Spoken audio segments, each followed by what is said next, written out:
Me expulses, meu pai. Temo a noite, lá fora. E ele mostra o punhal na fúria que o consome. Voa o tempo a rolar, sem que a vida retome. Ele, desencanado, ansioso e triste agora, traz a filha exilada ao coração que chora, espírito a sofrer, em sede, chaga e fome. Ela sente-lhe a dor, através da lembrança, e dá-lhe um corpo novo, ante a luz que o descansa nos fios da oração, em celeste rastilho. E, mais tarde, no lar que os apacente e acalma, ele diz, minha mãe, doce mãe de minha alma. E ela diz a cantar, Deus te abençoe, meu filho. Narcisa Malha. 27. O grito de cólera. Lembra-se do instante em que gritou fortemente, antes do almoço.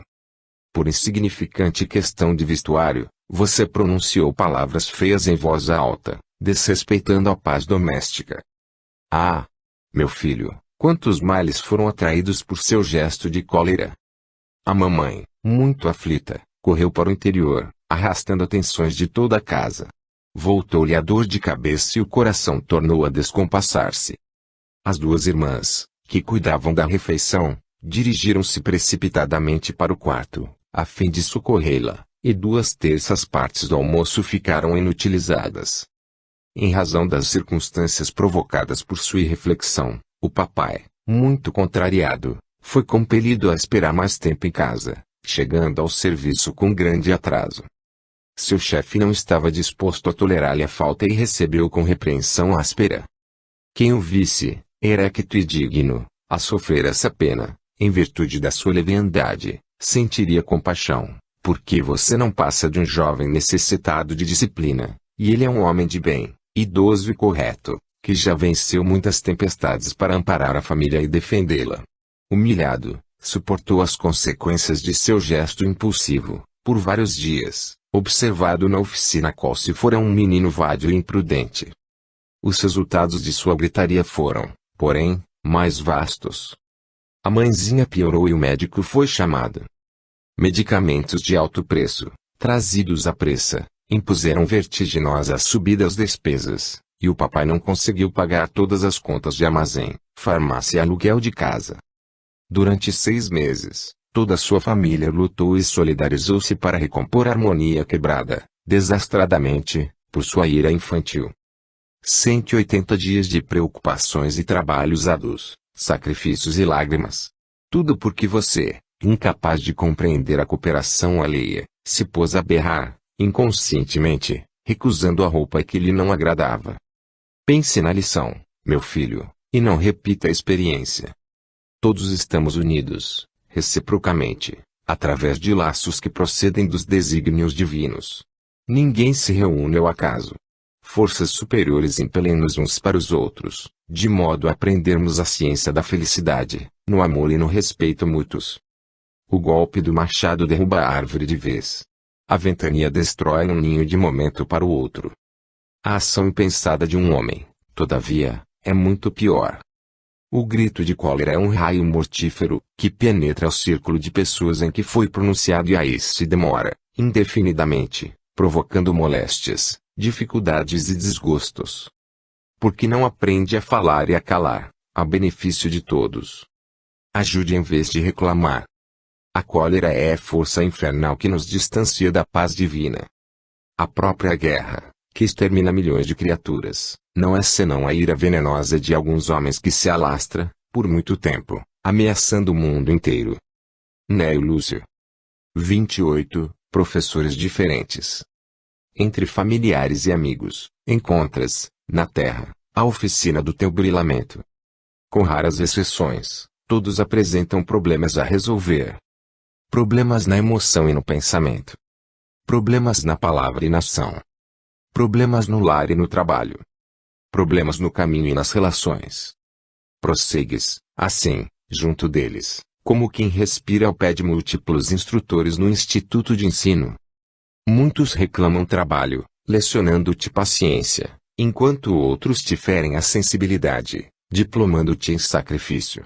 Há os que te escandalizam incessantemente, adestrando-te em piedade, e aqueles que te golpeiam a alma, com as lâminas invisíveis da gratidão, para que aprendas a perdoar. E as lições vão surgindo, à maneira de testes inevitáveis. Agora, é o esposo que deserta, dobrando-te a carga de obrigações, ou, noutras circunstâncias, é a esposa que se rebela aos compromissos, agoniando-te as horas. Hoje, ainda, são os pais que te contrariam as esperanças, os filhos que te aniquilam os sonhos ou os amigos que se transformam em duros entraves no serviço a fazer. Nenhum problema, entretanto, aparece ao acaso, e, por isso, é imperioso te armes de amor para a luta íntima. Fugir da dificuldade é, muitas vezes, a ideia que te nasce como sendo o melhor remédio. Semelhante atitude, porém, seria o mesmo que debandar, menosprezando as exigências da educação. Carrega, pois, com serenidade e valor o fardo de aflições que o pretérito te situa nos ombros, convicto de que os associados complexos do destino são antigos parceiros de tuas experiências, a repontarem do caminho, solicitando contas e acertos. Seja qual for o ensinamento de que se façam intérpretes, roga a sabedoria divina te inspire a conduta, a fim de que não percas o merecimento da escola que a vida te conduziu. Ainda mesmo em lágrimas, lê, sem revolta, no livro do coração, as páginas de dor que te imponham, ofertando-lhes por resposta as equações do amor puro, em forma de tolerância e bondade, auxílio e compreensão. Recorda que o próprio Cristo, sem débito algum, transitou, cada dia, na terra, entre esses professores diferentes do espírito. E, solucionando, na base da humildade, os problemas que recebia na atitude e no comportamento de cada um, submeteu-se, a sós, à prova final da suprema renúncia, a qual igualmente te submeterás, um dia, na conquista da própria sublimação, o único meio de te elevares ao clima glorioso dos companheiros já redimidos que te aguardam, vitoriosos, nas eminências da espiritualidade. Emmanuel. 29. Companheiros mudos. Com excelentes razões, mobilizas os talentos da palavra, a cada instante, permutando impressões com os outros. Selecionas os melhores conceitos para os ouvidos de assembleias atentas.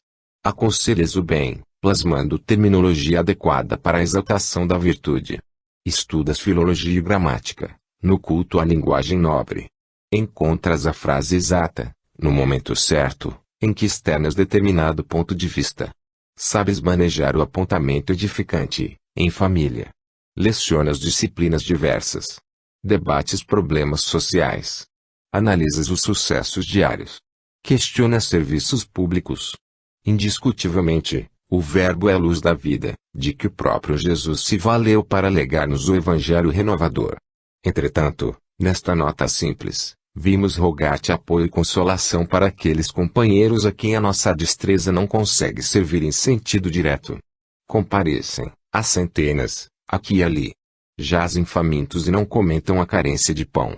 Amargam dolorosa nudez e não reclamam contra o frio. Experimentam agoniadas depressões morais, sem pedirem qualquer reconforto à ideia religiosa.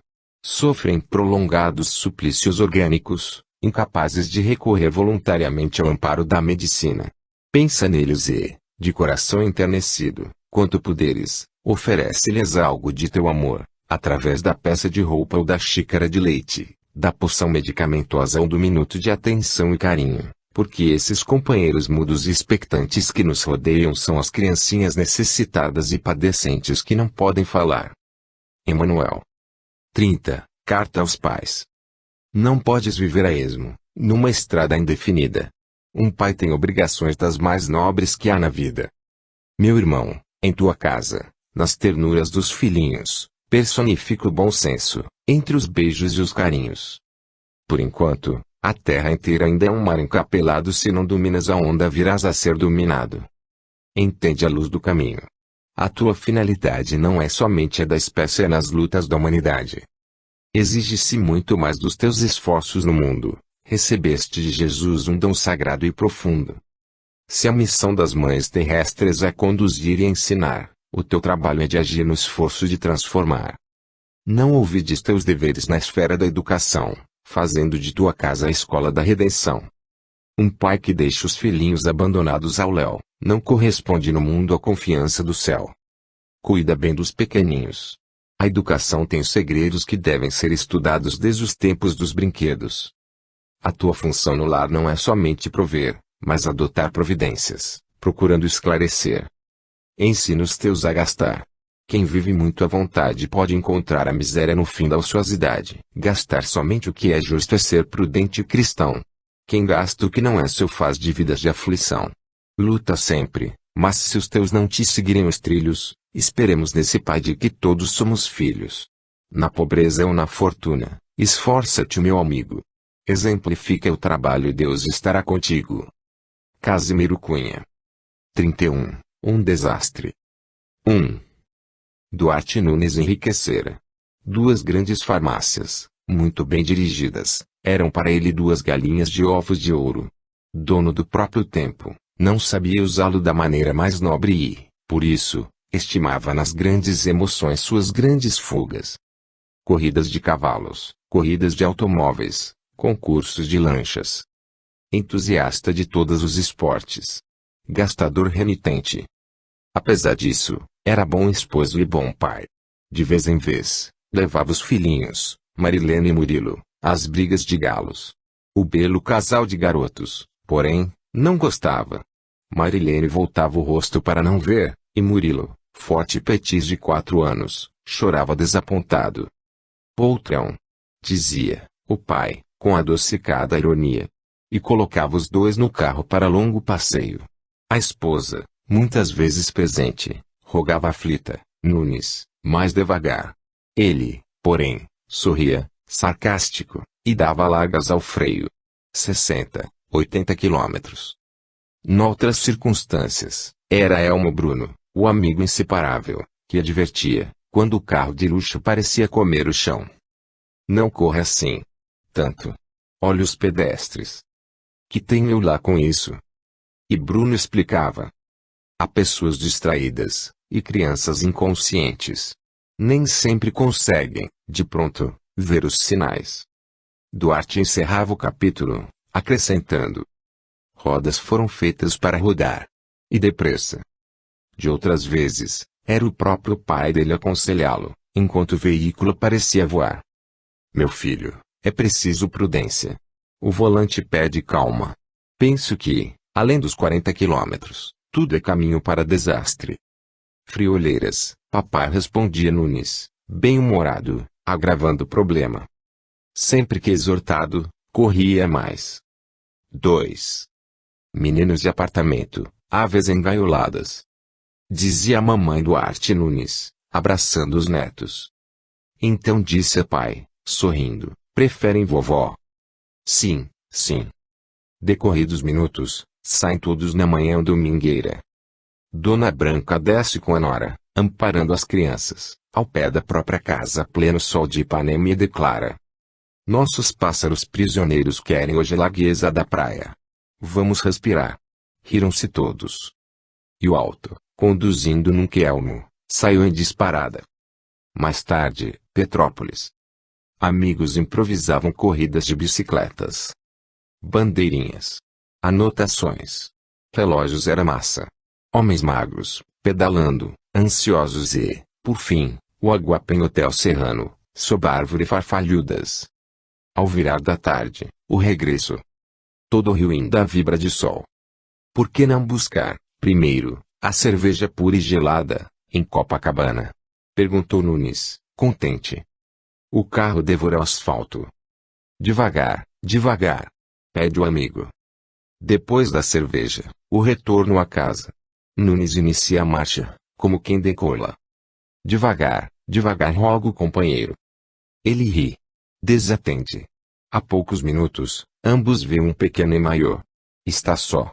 Agita-se. E corre de través procurando o outro lado. Nunes tenta frear, mas é tarde. Atropela o garoto que tomba com a pluma ao vento. Populares gritando. O menino estendido na rua é um pássaro que agoniza. Sangue. Muito sangue. Nunes aflige-se. Elmo volta e vê.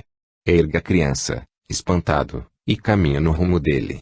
Seja quem for, grita Nunes, leve a nossa farmácia. Toda a despesa gratuita. Todavia, o amigo, boquiaberto, apresenta-lhe a menino morto e exclama, Nunes, este menino é... É quem? Diga logo, falou Mune, impaciente. Mas não precisou de maiores minúcias, porque Bruno, traumatizado, disse-lhe apenas: é seu filho. Irmão X. 32. Solução natural. Os espíritos benfeitores já não sabiam como atender a pobre senhora obsidiada, perseguidora e perseguida, estavam mentalmente associados à maneira de polpa e casca no futuro.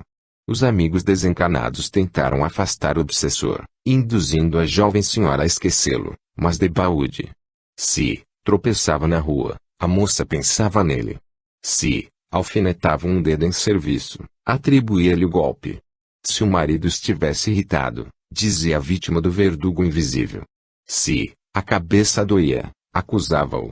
Se uma xícara se espatifasse no trabalho doméstico, imaginava-se atacada por ele. Se aparecesse leve dificuldade econômica, transformava a prece em crítica ao desencanado infeliz. Reconhecendo que a interessada não encontrava libertação por teimosia, os instrutores espirituais ligaram os dois, a doente e o acompanhante invisível, em laços fluídicos mais profundos, até que ele renasceu dela mesma, por filho necessitado de carinho e de compaixão. Os benfeitores descansaram. O obsessor descansou. A obsidiada descansou. O esposo dela descansou. Transformar obsessores em filhos, com a bênção da providência divina, para que haja paz nos corações e equilíbrio nos lares, muita vez, é a única solução. Hilário Silva. 33. A infância. Quando o berço é relegado ao abandono, o lar desce ao nível do inferno. André Luiz. Na doce ternura em flor de um pequenino a sorrir, a vida te pede amor na construção do porvir. João de Deus. Auxilia a infância torturada.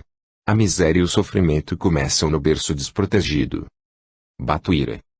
Ajuda a criança pobre, por armas ao teu filhinho. O berço desamparado é a treva para o caminho. Casimiro Cunha. Não menosprezes a tua oportunidade de estender mãos amigas aos filhinhos do infortúnio. Recorda que Jesus, o enviado divino, foi saudado por uma estrela nas palhas da manjedoura. Emanuel. 34. Resposta do além. Minha irmã, valho-me do correio do outro mundo para responder a sua carta, cheia da sensibilidade do seu coração de mulher. Pede-me a senhora o concurso de espírito desencanado para a solução de problemas domésticos no setor de educação aos filhinhos que Deus lhe confiou. Conforma-me, sobremaneira, a sua generosidade. Entretanto, minha amiga, a opinião dos mortos, esclarecidos na realidade que lhes constitui o novo ambiente, será sempre muito diversa do conceito geral. A verdade que o túmulo nos fornece renova quase todos os preceitos que nos pautavam as atitudes. Aí no mundo, entrajados no velho manto das fantasias, raros pais conseguem fugir à cegueira do sangue.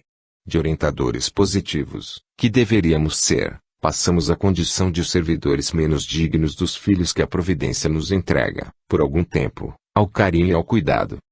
Na Europa, trabalhada pelo sofrimento, existem coletividades que já se acautelam contra os perigos da inconsciência na educação infantil entre mimos e caprichos satisfeitos. Conhecemos, por exemplo, um rifão inglês que recomenda: poupa vara e entregue à criança. Mas, na América, geralmente, poupamos os defeitos da criança para que o jovem nos deite a vara logo que possa vestir-se sem nós. Naturalmente que os britânicos não são pais desnaturados, nem monstros que atormentem os meninos na calada da noite, mas compreenderam, antes de nós, que o amor, para educar, não prescinde da energia que a ternura, por mais valiosa, não pode dispensar o esclarecimento. Dentro do novo mundo, e principalmente em nos países, as crianças são pequeninos e detestáveis senhores do lar que, aos poucos, se transformam em perigosos verdugos. Enchemo-las de brinquedos inúteis e de carinhos prejudiciais, sem a vigilância necessária, diante do futuro incerto. Lembro-me, admirado, do tempo em que se considerava herói um genitor que roubasse um guiso para satisfazer a impertinência de algum pequerrucho traquinas e, muitas vezes, recordo, envergonhado, a veneração sincera com que via certas mães insensatas a se debulharem em pranto pela impossibilidade de adquirir uma grande boneca para a filhinha exigente. A morte, todavia, ensinou-me que tudo isso não passa de loucura do coração. É necessário despertar a alegria e acender a luz da felicidade em torno das almas que recomeçam a luta humana, em corpos tenros e, muita vez, enfermiços. Fora a tirania doméstica, subtraí-las ao sol, ao jardim, à natureza. Seria crime cerrar-lhes o sorriso gracioso, com os ralhos inoportunos, quando seus olhos ingênuos e confiantes nos pedem compreensão. Entretanto, minha amiga, não cogitamos de proporcionar-lhes alegria construtiva, nem nos preocupamos com a sua felicidade real. Viciamo-lhes simplesmente. Começamos a tarefa ingrata, habituando-lhes a boca às piores palavras da gíria e incentivando-lhes as mãos pequenas à agressividade risonha. Horrorizamo-nos quando alguém nos falha em corrigenda e trabalho. A palmatória e a oficina destinam-se aos filhos alheios. Convertemos o lar, santuário edificante que a majestade divina nos confia na terra, em fortaleza odiosa, dentro da qual ensinamos o menosprezo aos vizinhos e a guerra sistemática aos semelhantes. Satisfazendo-lhes os caprichos, dispomos-nos a esmagar afeições sublimes, ferindo nossos melhores amigos e descendo aos fundos abismos do ridículo e da estupidez. Fiéis às suas descabidas exigências, falhamos em 70% de nossas oportunidades de realização espiritual na existência terrestre. Envelhecemo-nos prematuramente, contraímos dolorosas enfermidades da alma e, quase sempre, só reconhecem alguma coisa de nossa renúncia vazia, quando o matrimônio e a família direta os defrontam, no extenso caminho da vida, dilatando-lhes obrigações e trabalhos. Ainda aí, se a piedade não comparece no quadro de suas concepções renovadas, convertem-nos em avós escravos e submissos. A morte, porém, colhe nossa alma em sua rede infalível para que nos aconselhemos, de novo, com a verdade. Cai-nos a venda dos olhos e observamos que os nossos supostos sacrifícios não representavam senão amargoso engano da personalidade egoística. Nossas longas vigílias e atritos angustiosos eram, apenas, a defesa improfícua de mentiroso sistema de proteção familiar. E humilhados, vencidos tentamos debalde o exercício tardio da correção. Absolutamente desamparados de nossa lealdade e de nossa indesejável ternura, os filhos do nosso amor rolam, vida fora, aprendendo na aspereza do caminho comum. É que, antes de serem os rebentos temporários de nosso sangue, eram companheiros espirituais do campo à vida infinita, e, se voltaram ao internato da reencarnação, é que necessitavam atender ao resgate, junto de nós outros, adquirindo mais luz no entendimento. Não devíamos cercá-los de mimos inúteis, mas de lições provetosas, preparando-os, em face das exigências da evolução e do aprimoramento para a vida eterna. Desse modo, minha amiga, use os seus recursos educativos compatíveis com o temperamento de cada bebê, encaminhando-lhes o passo, desde cedo, na estrada do trabalho e do bem, da verdade e da compreensão, porque as escolas públicas ou particulares instruem a inteligência, mas não se podem responsabilizar pela edificação do sentimento. Em cada cidade do mundo pode haver um Pestalozzi que coopere na formação do caráter infantil, mas ninguém pode substituir os pais na esfera educativa do coração. Se a senhora, porém, não acreditar em minhas palavras, por serem filhas da realidade disfarçável e dura, exercite exclusivamente o carinho e espere pela lição do futuro, sem incomodar-se com os meus conselhos, porque eu também, se ainda estivesse envolvido na carne terrestre e se um amigo do outro mundo me viesse trazer os avisos que lhe dou, provavelmente não os aceitaria. Irmã X. 35, Carta a meu filho. Meu filho, dito esta carta para que você saiba que estou vivo. Quando você me estendeu a taça envenenada que me liquidou a existência, não pensávamos nisso. Nem você, nem eu. A ideia da morte vagueava longe de mim, porque esperava de suas mãos apenas o remédio anestesiante para minha enxaqueca. Entendi tudo, porém, quando você, transtornado, cerrou subitamente a porta e exclamou com frieza: morri, velho. As convulsões que me tomavam de improviso, traumatizavam minha cabeça. Era como se afiada navalha me cortasse as vísceras num braseiro de dor. Pude ainda, no entanto, reunir minhas forças em suprema ansiedade e contemplar você, diante de meus olhos. Suas palavras ressoavam-me aos ouvidos, sublinhado morri, velho. Era tudo o que você, alterado e irreconhecível, tinha agora a dizer. Entretanto, o amor em minha alma era o mesmo. Tornei a noite recuada quando afaguei pela primeira vez. Sua mãezinha dormia, extenuada. Pequenino e tenro de encontro ao meu peito, senti em você meu próprio coração a vagir nos braços. E as recordações desfilaram, sucessivas.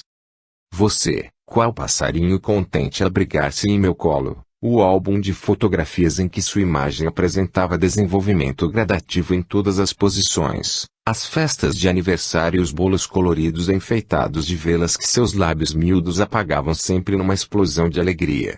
Rememorei nossa velha casa, a princípio humilde e pobre, que o meu suor convertera em larga habitação, rica e farta.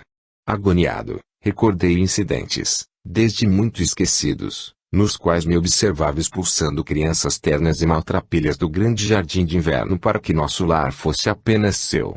Reencontrei-me, trabalhando, qual suarento animal, para que as facilidades do mundo nos atendessem às ilusões e os caprichos.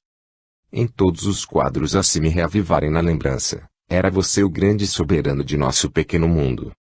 O passado continuou a desdobrar-se, dentro de mim. Revisei nossa luta para que os livros lhe modificassem a mente, o baldado esforço para que a mocidade se lhe erigisse em alicerce nobre ao futuro.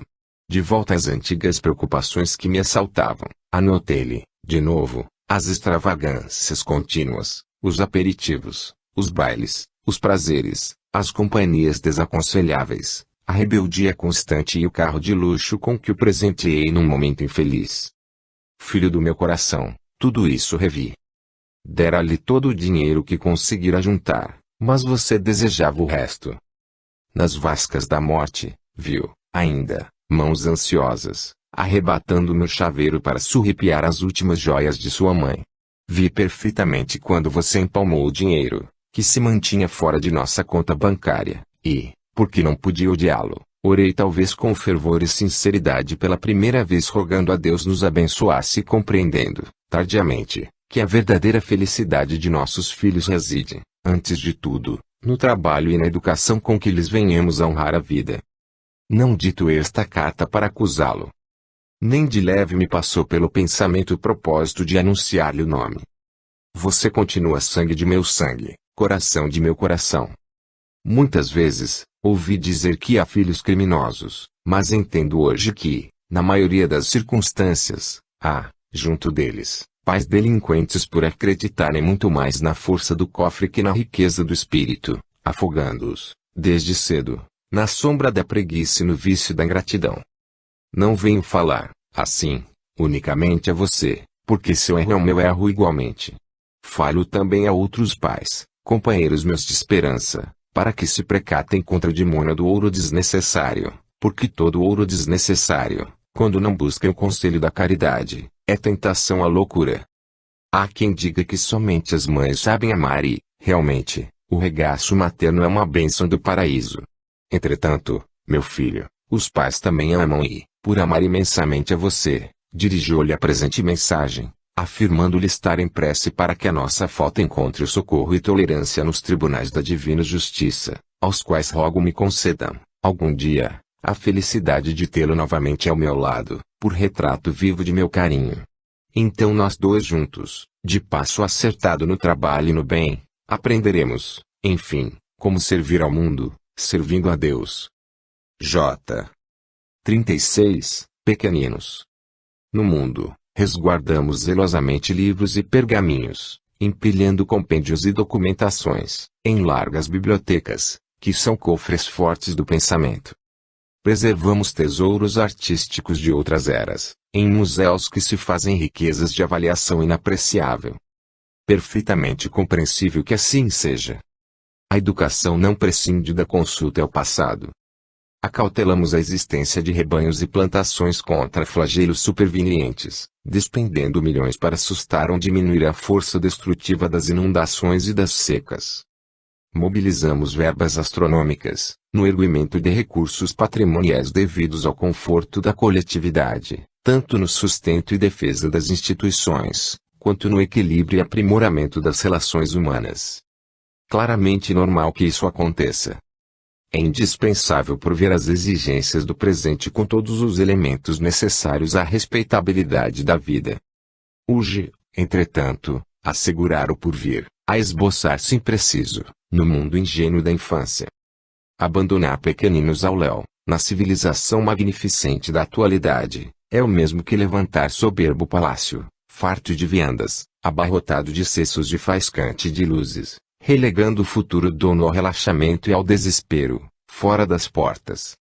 A criança de agora erigir-se-nos-á fatalmente em biografia e retrato depois.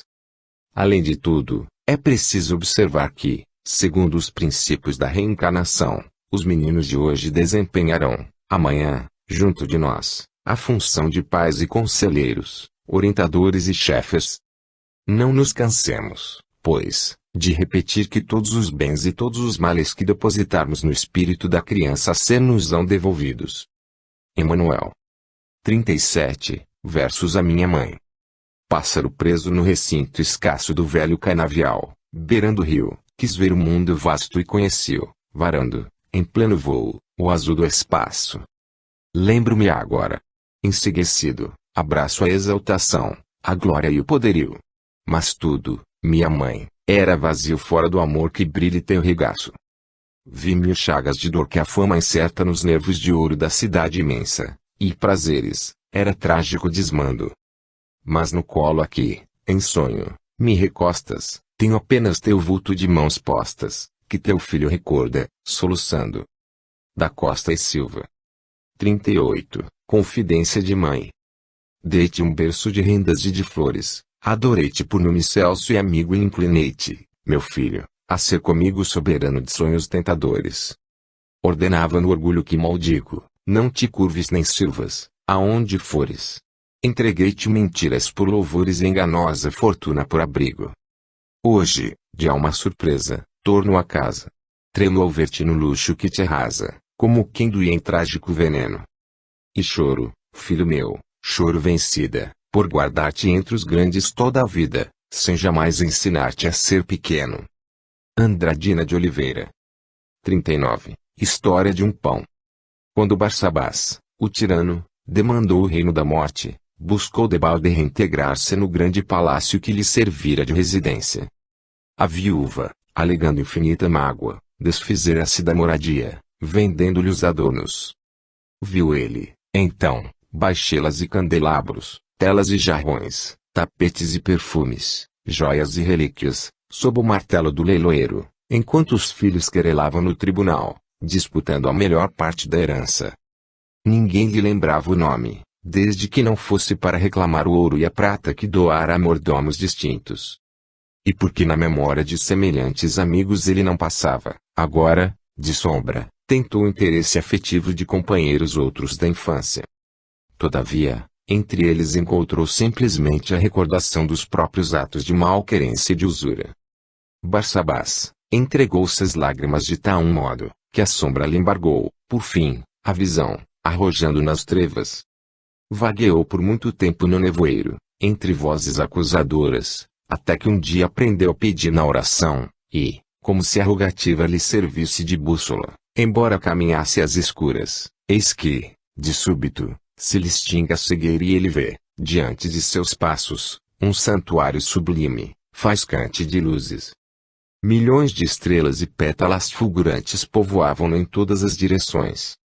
Barsabás, sem perceber, alcançara a casa das preces de louvor, nas faixas inferiores do firmamento. Não obstante deslumbrado, chorou, impulsivo, ante o ministro espiritual que velava no pórtico.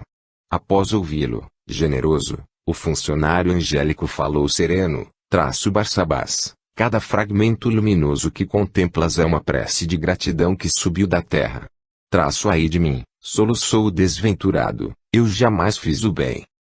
Em verdade, prosseguiu a informante, trazes contigo, em grandes sinais, a pranto e o sangue dos doentes e das viúvas, dos velhinhos e órfãos indefesos que despojaste, nos teus dias de invigilância e de crueldade. Entretanto, tens aqui, em teu crédito, uma oração de louvor.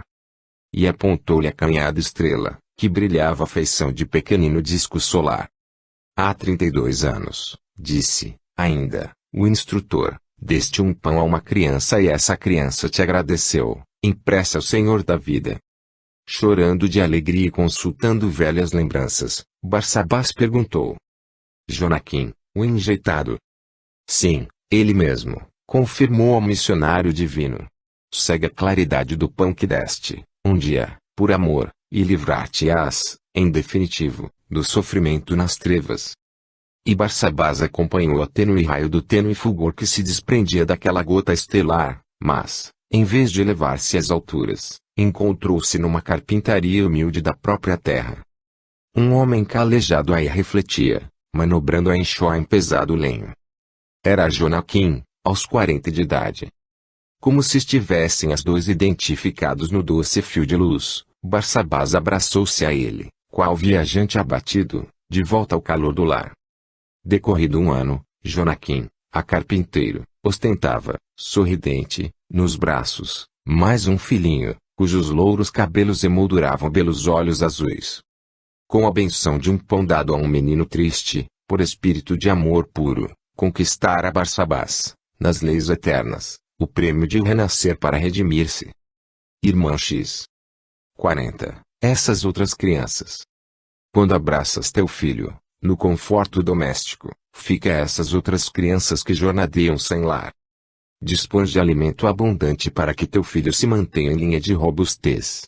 Essas outras crianças, porém, caminham desnorteadas, aguardando os restos da mesa que lhes atira, com displicência, fim do repasto.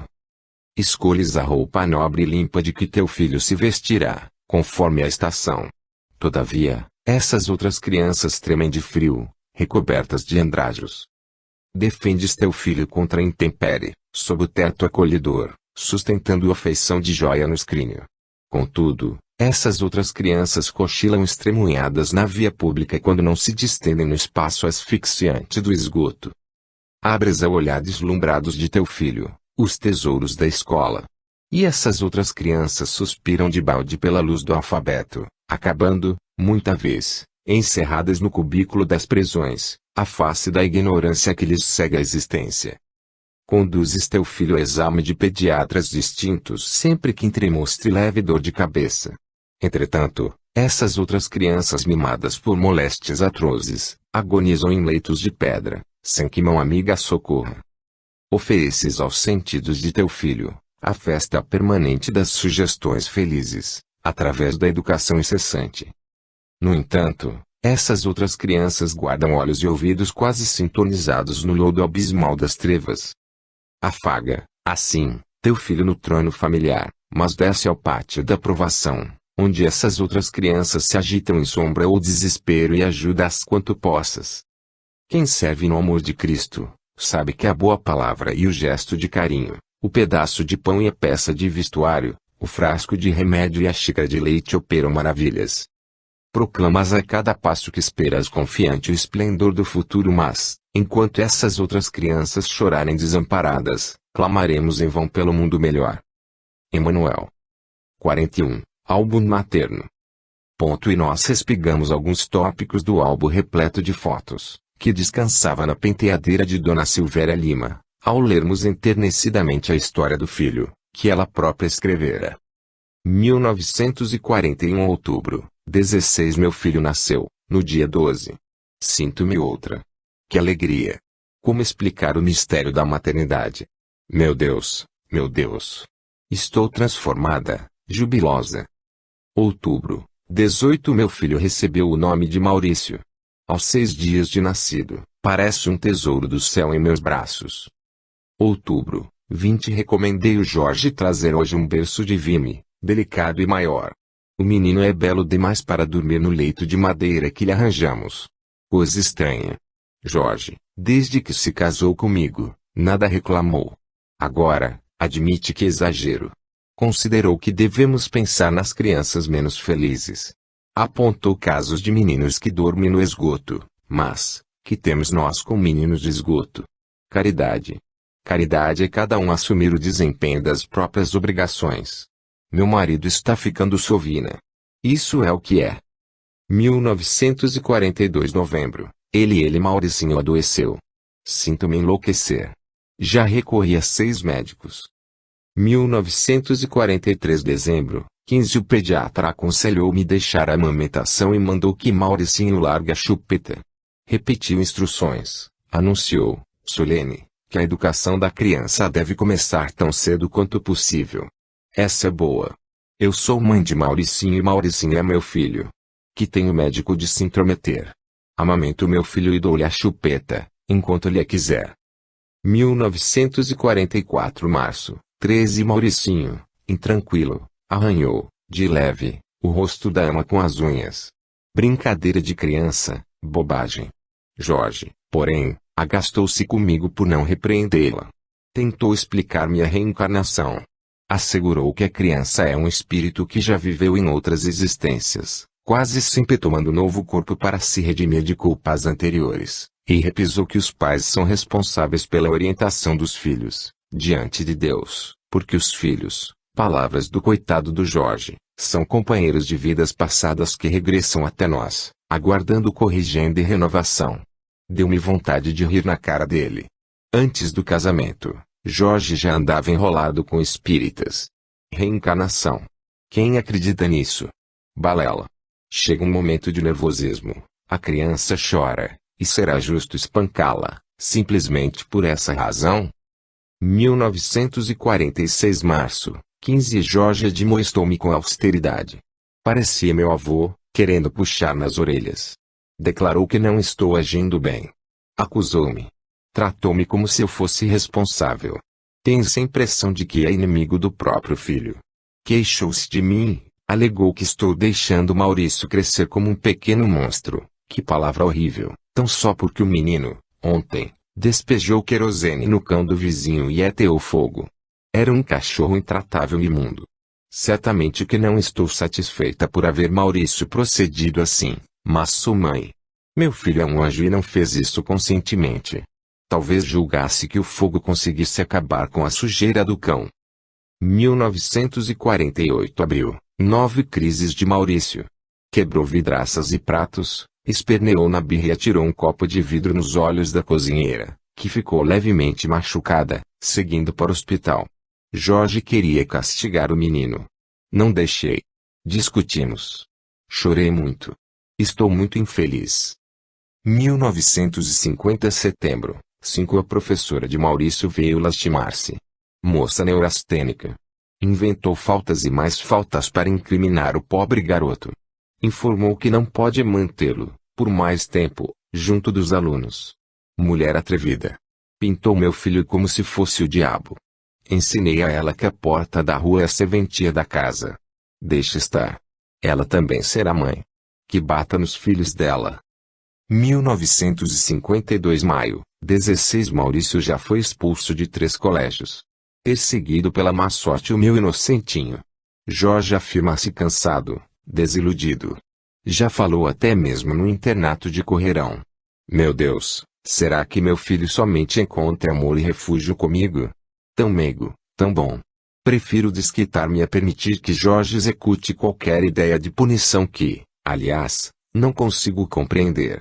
Meu filho será um homem sem complexos, independente, sem restrições.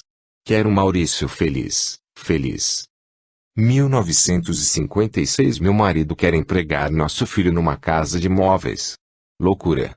Acredita que Mauricinho precisa trabalhar sob disciplina. Que plano. Meu filho com o patrão. Era o que faltava. Temos o suficiente para garantir-lhe sossego e liberdade. 1957 Janeiro, 14 Jorge está doente. O médico pediu para que lhe evitemos dissabores ou choques. Participou-me, discreto, que meu marido tem o coração fatigado, hipertensão. Desde o ano passado, Jorge tem estado triste, acabrunhado com as calúnias que começam a aparecer contra o nosso filhinho. Amigos ursos fantasiaram que Maurício, em vez de frequentar o colégio, vive nas ruas, com vagabundos. Chegaram ao desplante de asseverar que meu filho foi visto furtando e, ainda mais, falaram que ele usa maconha em casas suspeitas. Pobre filho meu. Sendo filho único, Maurício necessita de ambiente para estudar, e se vem, alta madrugada, para dormir, é porque precisa do auxílio dos colegas, nas várias residências em que se reúnem com os livros. 1958 Outubro, 6 Jorge ficou irado, porque exigi dele a compra de um carro para Maurício, como presente de aniversário. Brigou, xingou, mas cedeu. 1959 Junho, 15 Estou desesperada. Jorge foi sepultado ontem. Morreu apaixonado, diante da violência da delegado policial que intimou Mauricinho a provar que não estava vendendo maconha. Amanhã, enviarei um advogado ao distrito. Se preciso, processarei o chefe truculento. Ninguém arruinará o nome de meu filho, que é um santo. Oh, meu Deus, como sofrem as mães. 1960 Agosto, duas mulheres me procuraram, com intenção de arrancar-me dinheiro. Disseram que meu filho lhes arrepiou joias. Velhacas e mandrionas. Maurício jamais desceria a semelhante baixeza. Dou-lhe mesada farta. Expulsei aos chantagistas e, se voltarem, conhecerão as necessárias providências. 1961 Fevereiro, 22 Nunca pensei que o nosso velho amigo Noel chegasse a isso. Culpar meu filho. Sempre a mesma arenga. Maurício na maconha. Maurício no furto. Agora é um dos mais antigos companheiros de meu esposo que vem denunciar meu filho como incurso num suposto crime de estelionato, comunicando-me, numa farsa bem tramada, que Maurício lhe falsificou a letra num cheque, roubando-lhe 300 contos. Tudo perseguição e mentira. Já ouvi dizer que Noel anda caduco. Usurário caminhando para o hospício. Essa é que é a verdade. Sou mãe. Não permitirei que meu filho sofra. Nunca admiti que alguém levantasse a voz contra ele. Maurício nasceu livre, é livre, faz o que entende e não é escravo de ninguém. Estou revoltada, revoltada. Nesse ponto, terminavam as confidências de Dona Silvéria, cujo corpo estava ali, inerte e ensanguentado, diante de nós, os amigos desencanados, que fôramos chamados a prestar-lhe assistência. Acabara de ser assassinada pelo próprio filho, obsidiado e sequioso de herança. Enquanto selecionávamos as últimas notas do álbum singular, Maurício, em saleta contígua, telefonava para a polícia, depois de haver amavelmente a tese do suicídio. Irmã X. 42, Cristo em casa. Se desejas extinguir a sombra que aflige e atrasa, não ouvides acender a luz do Evangelho em casa. Quando possível, nas horas de doce união no lar, estende a lição divina ao grupo familiar. Na chama viva da prece, o culto nobre inicia, rogando discernimento à eterna sabedoria. Logo após, lê, meditando o texto renovador da Boa Nova Sublime, que é fonte de todo amor. Verás a tranquilidade, vestida em suave brilho, irradiando esperança em todo o teu domicílio. Ante a palavra do Mestre, generosa, clara e boa, a experiência na terra é a luta que aperfeiçoa. Mentiras da vaidade, velhos crimes da avidez, calúnia e maledicência desaparecem de vez. Serpentes envenenadas do orgulho torvo e escarninho, sob o clarão da verdade, esquecem-nos o caminho. Dificuldades e provas, na dor amargosa e lenta, são recursos salvadores com que o céu nos apacenta. E o trabalho por mais rude, no campo de cada dia, é dádiva edificante do bem que nos alivia. É que, na bênção do Cristo, clareia-se-nos a estrada e a nossa vida ressurge, luminosa e transformada. Conduze, pois, tua casa à inspiração de Jesus. O Evangelho em tua mesa é pão da divina luz. Casimiro Cunha. 43. A mulher ante o Cristo. Toda vez que nos dispomos a considerar a mulher em plano inferior, lembremo-nos dela, ao tempo de Jesus. Há 20 séculos, com exceção das patrícias do Império, quase todas as companheiras do povo, na maioria das circunstâncias, sofriam extrema abjeção, convertidas em alimares de carga, quando não fossem vendidas em asta pública.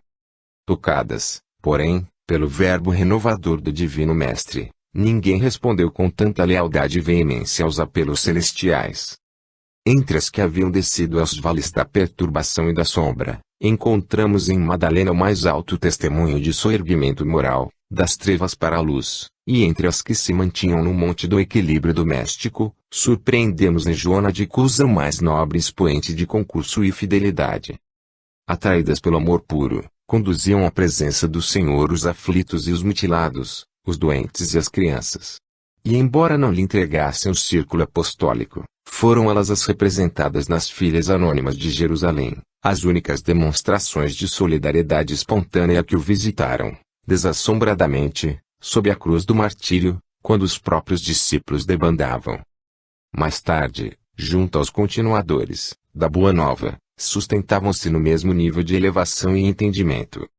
Dorcas, a costureira jopense, depois de amparada por Simão Pedro, fez-se mais ativa colaboradora da assistência aos infortunados. Febe a mensageira da epístola de Paulo de Tarso aos Romanos. Lídia, em Filipos, é a primeira mulher com suficiente coragem para transformar a própria casa em santuário do Evangelho nascituro. Lloyd e Eunice, parentas de Timóteo, eram padrões morais da fé viva. Entretanto, ainda que semelhantes heroínas não tivessem de fato existido, não podemos olvidar que, um dia, buscando alguém no mundo para exercer a necessária tutela sobre a vida preciosa do embaixador divino, o supremo poder do universo não hesitou em recorrer à abnegada mulher, escondida no lar apagado e simples. Humilde, ocultava a experiência dos sábios, frágil como o lírio, trazia consigo a resistência do diamante, pobre entre os pobres, carreava na própria virtude os tesouros incorruptíveis do coração, e, desvalida entre os homens, era grande e prestigiosa perante Deus. Eis o motivo pelo qual, sempre que o raciocínio nos induz a ponderar quanto à glória do Cristo recordando, na terra, a grandeza de nossas próprias mães, nós nos inclinaremos, reconhecidos e reverentes, ante a luz imarcessível da estrela de Nazaré. Emanuel. 44. Saudade vazia. Desde muito chorava o belo filho morto, num desastre de mar em suntuoso falucho. Triste, a fidalga anciã vivia em pranto e luxo, no esplêndido solar ao pé de velho porto. Certo dia, a criada, em rijo desconforto, dá-lhe um pobre enjeitado, um magro pequerrucho. Ela clama, não quero. Isto é morcego e bruxo, tem na face de monstro nariz feio e torto. E a dama solitária, em angústia insofrida, atravessou a morte e acordou noutra vida, buscando, ansiosa e rude, a afeição do passado. Debalde soluçou, na lição do destino. Ao desprezar na terra o infeliz pequenino, recusara, orgulhosa, o filho reencarnado. Jorge Faleiros. 45. Surpresa. Se alguém de outra vida pudesse materializar-se aos meus olhos, dizia Germano Pereira, em plena sessão no próprio lar, de certo que a minha fé seria maior. Um ser de outro planeta que me obrigasse a pensar. Tanta gente se reporta a visões dessa natureza. Entretanto, semelhantes aparições não passam do cérebro doente o que as imagina. Quero algo de evidente e palpável. Creio estarmos no tempo da elucidação positiva. Ouvindo, o irmão Bernardo, mentor espiritual da reunião, que senhoreava as energias mediúnicas, aventou, sorridente. Você deseja, então, espetacular manifestação de cima. Alguém que caia das nuvens à feição de um paraquedista do espaço, em trajes fantasmagóricos, usando idioma incompreensível. Um itinerante de outras constelações, cuja inopinada presença talvez ocasionasse enorme porção de mal, ao invés do bem que deveria trazer. Não, não é tanta exigência, aduziu Parreira, desapontar. Bastaria um ser materializado na forma humana, sem a descida visível do firmamento. Não será preciso que essa ou aquela entidade se converta em bólide para acentuar minha convicção. Poderia surgir em nossa intimidade doméstica, sem qualquer passe de mágica, revelando-se no lar fechado em que antes não existia, a mostrar-se igual a nós outros, sendo, contudo, estranho ao nosso conhecimento. No entanto, sabe você que toda concessão envolve deveres justos. Um espírito, para materializar-se na Terra, solicita meios e condições. Imaginemos que a iniciativa transformasse o hóspede suspirado numa criatura doente e débil, requisitando cuidado, até que pudesse exprimir-se com segurança. Incumbir-se-ia você de auxiliar o estrangeiro, acalentando-o com tolerância e bondade, até que venha a revelar-se de tudo. Estaria disposto a sofrer-lhe as reclamações e as necessidades, até gabe-se externe, robusto e forte. Oh! Isso mesmo. Perfeitamente. Gritou Parreira, maravilhado. Contemplar um espírito assim, de modo insofismável, sem que eu lhe explique a existência no mecanismo no oculto, consolidaria, sem dúvida, a riqueza de minha fé na imortalidade. Isso é tudo quanto peço, tudo, tudo. Bernardo sorriu, filosoficamente, e acrescentou. Mas, Parreira, isso é acontecimento de todo dia e tal manifestação é recente sob o teto que nos acolhe. Ainda agora, na quinzena passada, você recebeu semelhante bênção, asilando no próprio lar um viajante de outras esferas, com a obrigação de ajudá-la até que se inuncie sem vacilação de qualquer espécie. Esse gênio bondoso e amigo corporificou-se quase em seus braços. Bateu-lhe a porta, que você abriu generosamente. Entrou. Descansou. Permaneceu. E, ainda agora, ligado a você, espera o seu carinho e devotamento, a fim de atender plenamente a própria tarefa. Como assim? Como assim? Irrompeu Germano, incrédulo. Nada vi, nada sei, não pode ser. Mas o benfeitor espiritual, controlando o médium, ergueu-se a passo firme e, demandando aposento próximo de lá regressou, trazendo leve fardo. Ante a surpresa dos circunstantes, Bernardo depositou-o com respeitosa ternura no regaço do amigo que ainda argumentava. Parreira desenovelou curiosamente o pequenino volume e entre aflito e espantado, encontrou em plácido sono de recém-nato, o corpo miúdo e quente do próprio filho. Irmão X. 46, no lar. Não ouvides que teu filho, sendo a materialização de teu sonho, é também tua obra na terra. Às vezes é um lírio que plantaste no tempo, contudo, na maioria das ocasiões, é um fragmento de mármore que deixaste à distância. Flor que te pode encorajar ou pedra que te pode ferir. Recebe-o, pois, como quem encontra a oportunidade mais santa de trabalho no mundo.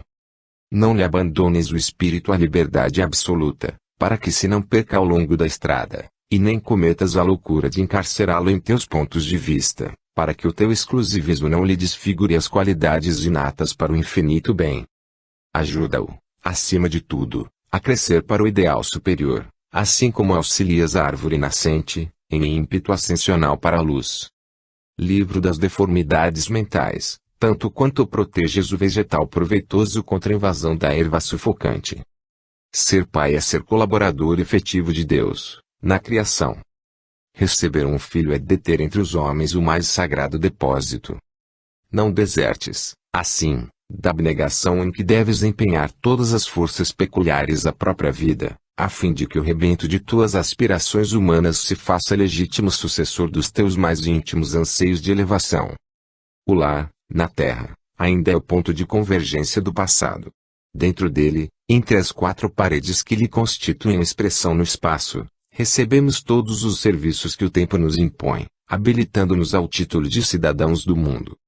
Exercitemos, desse modo, o amor e o serviço, a humildade e o devotamento, no templo familiar, à frente de nossos amigos ou adversários do pretérito transformados hoje em nossos parentes ou em nossos filhos, e estaremos alcançando nos problemas da eternidade a mais alta e a mais sublime equação. Emmanuel. 47. Coração maternal. Mãe, que te recolhes no lar, atendendo à divina vontade, não fujas à renúncia que o mundo te reclama ao coração. Recebeste no templo familiar o sublime mandato da vida. Muitas vezes, ergueste cada manhã, com o suor do trabalho, e confiaste à noite, lendo a página branca das lágrimas que te emanam da lama ferida. Quase sempre, a tua voz passa desprezada, com vazio rumor o alarido das discussões domésticas, e as tuas mãos diligentes servem com sacrifício, sem que ninguém lhes assinale o cansaço. Lá fora, os homens guerreiam, entre si, disputando a posse efêmera do ouro ou da fama, da evidência ou da autoridade. Além, a mocidade, em muitas ocasiões, grita festivamente, buscando o mentiroso prazer do momento rápido. Enquanto isso, medita e esperas, na solidão da prece, com que te elevas ao alto, rogando a felicidade daqueles de quem te fizeste o gênio guardião. Quando o santo sob as eminências do altar, ninguém te vê nas amarguras da base, e quando o herói passa, na rua, coroado de louros, ninguém se lembra de ti, na retaguarda de aflição. Deste tudo e tudo ofereceste, entretanto, Raros se recordam de que teus olhos jazem nevoados de pranto e de que padeces angustiosa fome de compreensão e carinho. No entanto, continuas amando e ajudando, perdoando e servindo. Sem gratidão te relega à sombra na terra, o Criador de tua milagrosa